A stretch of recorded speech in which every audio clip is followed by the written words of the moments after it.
सोलापूर जिल्हा कारागृहामध्ये आंतरराष्ट्रीय मानवी दिवस मोठ्या उत्साहात साजरा करण्यात आलाय। सोलापूर जिल्हा कारागृह व जिल्हा विधी सेवा प्राधिकरण, राज्य मानवी हक्क आयोग यांच्या संयुक्त विद्यमाने सोलापूर जिल्हा कारागृहात आंतरराष्ट्रीय मानवी हक्क दिवस साजरा केला गेला। मुख्य न्यायमूर्ती उच्च न्यायालय मुंबई यांच्या सहमतीने व महाराष्ट्र राज्य मानवी हक्क आयोगाच्या आदेशानुसार महाराष्ट्रातील सर्व कारागृहांमध्ये बंदीच्या मानवी हक्कांचे संरक्षण व जागृती करण्यासाठी हा उपक्रम घेण्यात आला। या कार्यक्रमात धर्मादाय आयुक्त ईश्वर सूर्यवंशी, महाराष्ट्र राज्य जिल्हा विधी सेवा प्राधिकरणाचे सचिव प्रशांत पेटकर, अतिरिक्त पोलीस अधीक्षक प्रीतम यावलकर, कारागृह अधीक्षक सुशील कुंभार, पोलीस उपअधीक्षक राजन माने व इतर अनेक मान्यवर उपस्थित होते।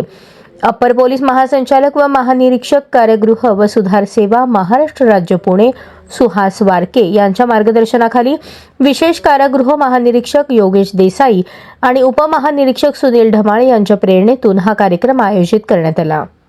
धर्मादाय आयुक्तांनी भारतीय राज्यघटनेने दिलेल्या हक्कांची माहिती देताना बंदी बांधवांना मार्गदर्शन केले। कारागृह अधीक्षक सुशील कुंभार यांनी आंतरराष्ट्रीय मानवी हक्क दिवस साजरा करण्याचा उद्देश स्पष्ट केला आणि बंदीच्या सुविधांविषयी सविस्तर माहिती दिली। कार्यक्रमाचे सूत्रसंचालन विधिज्ञ शिवकैलास झुरळे यांनी केले तर आभार प्रदर्शन कारागृह शिक्षक अंगद गव्हाणे यांनी केले। संपूर्ण कार्यक्रमाने कारागृहातील बंद्यांना त्यांच्या हक्कांची जाणीव करून देण्यात महत्त्वाची भूमिका बजावली।